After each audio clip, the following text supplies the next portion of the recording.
Up to now, we've seen Jinwoo contemplating making the elixir of life to cure his sick mother. Then, Jinwoo is tasked with a new mission where he notices survivors from difficult dungeons. He goes there with Khan from the Hunter Association Monitoring Department, bringing along some prisoners. Inside, they witness Jinwoo battling and defeating goblins with remarkable strength. After the fight, they discuss dividing into groups to explore the dungeon more efficiently. Despite the risks, they agree to expedite the mission. Khan decides to lead the prisoners in one direction, while the rest split into their own groups to proceed with the mission. Kim says, "And if you find the boss's room, let me know quickly." Jinwoo thought to himself, "My perception has increased, so I can tell which path will lead us to the boss.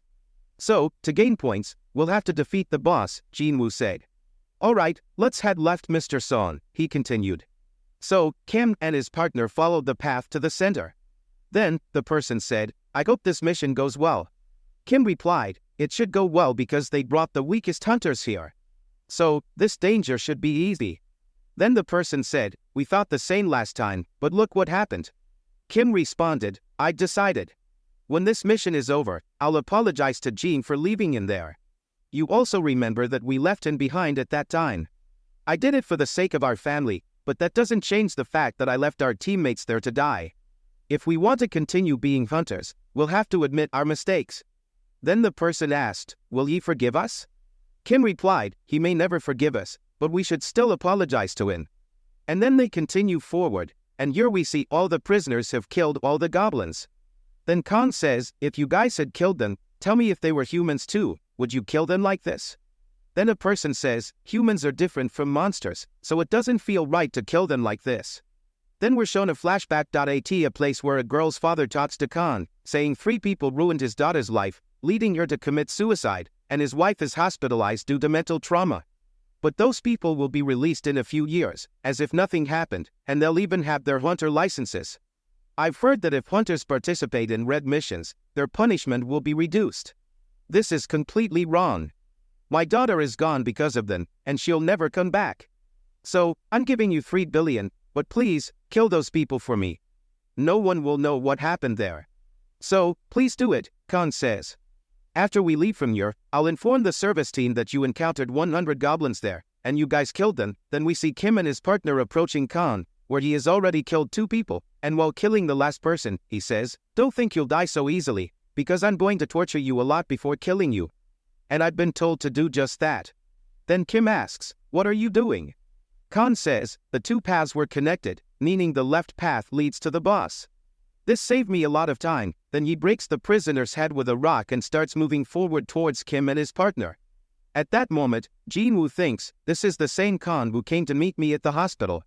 So, I hope he don't remember that. They begin to hear screaming voices, and then they go and see that everyone has been killed. Only Mr. Kim is alive, and Jinwoo tells Jui to heal him. Then Mr. Son thinks, this wound doesn't seem to be from a magic beast. It feels like a human attack. So Kim says, "Stop healing me. You won't be able to save me." Then Jinwoo says, "What are you saying? You have to live for your family, and you have to live so that I can always hate you. Please forgive me.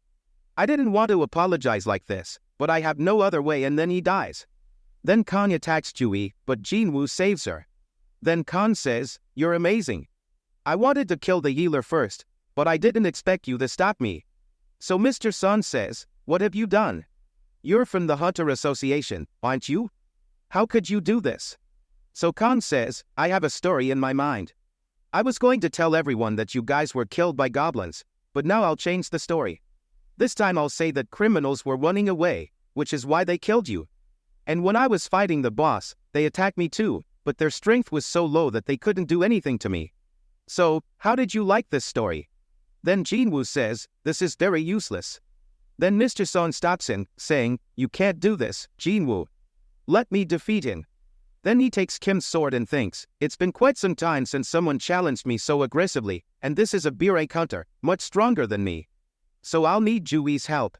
Then he asks Jui to activate the physical enhancement spell on his body and thinks, he is not paying attention to defense, so I can take advantage of that. Then Khan says, "Even if an old man like you enhances himself with magic, it won't make any difference." So Mr. Son says, "At this moment, I am a swordsman, so I can stop you."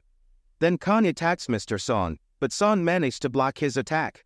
Then Khan says, "You are a magician, so why do you need a sword?" Then Mr. Son attacks Khan, but Khan dodges Son's attack and says, "Your skills are very good, and you've also used the enhancement spell, which makes your movements impressive." Then Jinwoo thinks, even if it's just for a little while, Mr. Sung is fighting at his maximum speed, and if Khan gets even faster, this fight will be easier for Khan. Then Khan says, "Your attacks are very fast and accurate, and your sword's ability to track is also remarkable, but it's of no use." Then we see Khan injuring Mr. Son, but Juvi heals him with her magic, and Khan says, "This healer is really annoying. First, I strike her down, and as soon as he starts to attack Jui, Mr. Son stops him." Then Khan says, "You're no ordinary old man." Then Mr. Son says, "I am a master of an S-rank hunter, so I won't lose to you in a sword fight." Then Khan says, "But that won't help because the power you received is only temporary, and a magician can never face an assassin." Then he repeatedly attacks Mr. Son, leaving him in a bad condition. Then Jui, unable to help due to her power running out, Khan says, "It seems your end is gone." As he attacks him again, Mr. Song tries to burn in with his magic, but Khan dodges and says, "You acted like a swordsman, so I forgot that you're a magician, and as soon as I made the final attack on you, you cleverly countered it with magical tactics. Your plan was truly amazing." And as he tries to attack Mr. Song again, we see Jinwoo intervening, and Khan says, "You're interfering again. Who are you?" So Jinwoo says, "I'm Jinwoo Sang, an E-rank hunter. How is this possible? If you're an E-rank type, you shouldn't have this kind of strength. But still, you reacted so fast that you easily stopped my attacks. Are you an assassin? But it doesn't matter, I can tell by looking at you that you're hiding your true power. You guys know each other, which means you're not just ordinary rankers. If none of you were supposed to survive, then the only answer is that you've been resurrected." Mr. Song and Jubi are shocked to hear this. Then Mr. Song says, "Has this happened in a double dungeon incident?" Khan wonders if this is the same E-ranker we met before, but at that time his value was 10, so does this mean his second awakening happened after that? If this is the case, then how did he survive those double dungeon? He says, "It seems you have decent experience as a hunter, so let me teach you a few more things." Jinwoo asks, "Why did you guys do all this?" Khan says, "Because their family asked me to kill them." "I'm talking about my friends," Jinwoo says. "Did you kill them to keep your identity hidden? But still, you tortured them a lot. Is there really such a story, or are you just babbling? Your nature is something else." Then we see a flashback where he tells the girl's father, "Do you really think I'd do something like that? I'm a B-rank hunter, and many large guilds want to recruit me. So why do you think I joined an association with such a low salary? It's because I prefer killing more people than magic beasts." Then he attacks Jinwoo and says, "Even if you've awakened for the second time, you can't be too strong. You're still quite slow." Then Jinwoo attacks him even faster, and we see Juvi and Mr. Song unable to track their movements. Then Mr. Song says, "This isn't the Jinwoo I knew. Khan thinks our speeds are equal, but even though our skills and strength are the same, my experience is at a high level. So you'll lose." Jinwoo manages to land a hit on Khan, and Khan wonders which system he's talking about. Then we see Jinwoo using his skills even more quickly and injecting poison into Khan with his dagger, but Khan neutralizes its effects with his power and thinks Jinwoo is indeed very powerful.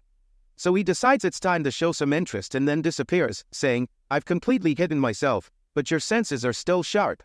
This is my skill called Strength, which hides someone's shape, sound, and scent from others. And there are very few people who can sense it, and those who know about my skill aren't alive anymore." Then he successfully attacks Jinwoo. Then Khan says, "By attacking your legs, I've stopped you from running at high speed." Juvi steps forward to help Jinwoo, and Khan tells her to stop right there because after killing him, it'll be her turn. Then he asks, "Can you withstand my attack with your injured leg?" Jinwoo replies, "Keep your mouth shut," and heals himself with his daily quest prize. Khan wonders how this happened. He's never heard of a fighter having healing magic before. He wonders how many times Jinwoo can use it. Khan realizes this is truly dangerous. Jinwoo says, "I've lost another emotion, and I don't even feel anger towards a person like you." Khan replies, "So it seems you must have killed someone before. You're just like me." Mr. Sun thinks there must have been very few choices available in a very short time that led to this. Khan says, "Awakening is a power that changes the rules of this world. It's a place for dungeon hunters where only the strong survive." Then Khan disappears again. But we see Jinwoo stopping Walde's attacks, making Khan feel disoriented. Khan wonders how Jinwoo managed to pinpoint his position from his killing intent. But Jinwoo's murderer's intent skill is activated, plunging the area into darkness. Khan feels the darkness, and we see Jinwoo's dagger piercing through it. Then Khan says, "You asked me why I kill people. A hunter isn't like everyone else because they always play with death. And you're just like that too. We've both become killing machines.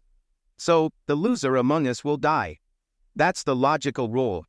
But who are you exactly? You're a sensation who can use healing magic. I've never heard of such a thing." Jinwoo responds, "I don't even know who I am." You will laugh when I tell you I'm a hunter who keeps growing. Khan says your shadow has already touched the darkness. You're a power that's unmatched. But be cautious because when you see that shadow, it'll stare back at you too. Then we see Jinwoo gaining rewards for killing Khan, and he thinks fighting is making him stronger, but he feels like he's losing something too. Mr. Song and Julie thank him, and Jinwoo asks them to leave as he needs to close this dungeon. They leave, and Jinwoo defeats the boss and returns a little later, who also arrives there and thinks, "I didn't think Khan was involved in those murders, but I had my suspicions before. I didn't pay much attention." Then he looks at Jinwoo and thinks, he's the same ranker. "The person we met before seems different now," he says. "I'm sorry if my colleague caused you trouble. Can you tell us who killed my colleague?" Jinwoo thinks, "It seems I can't hide my identity for long with Woo. If our collaboration ends, so does this." Then we see Mr. Song taking responsibility for all the mess. Then he asks, "But you're a C-ranked hunter, how did you defeat a B-ranked hunter?" Mr. Song gestures towards Jui and says, "You defeated him with the help of a healer." He thinks, Khan was a B-rank hunter, so I doubt a C-rank hunter like you could defeat him so easily. Then he leaves. Jinwoo thinks, "I can't reveal that I killed Khan, even if I can't recognize this person. I'm sure he's an A-rank hunter. So, I can't confront him at this time." Then Mr. Song says, "Did I say too much? I'm sure you have some reason to hide your strength, so I said nothing." He takes it as a favor for saving his life today. Then we find out 3 hours later the person who ordered Khan to kill those prisoners turned himself in to the police, closing the case as an act of self-defense. Then Juhi shows Jinwoo the magic item she gave him in the double dungeon, and the episode ends.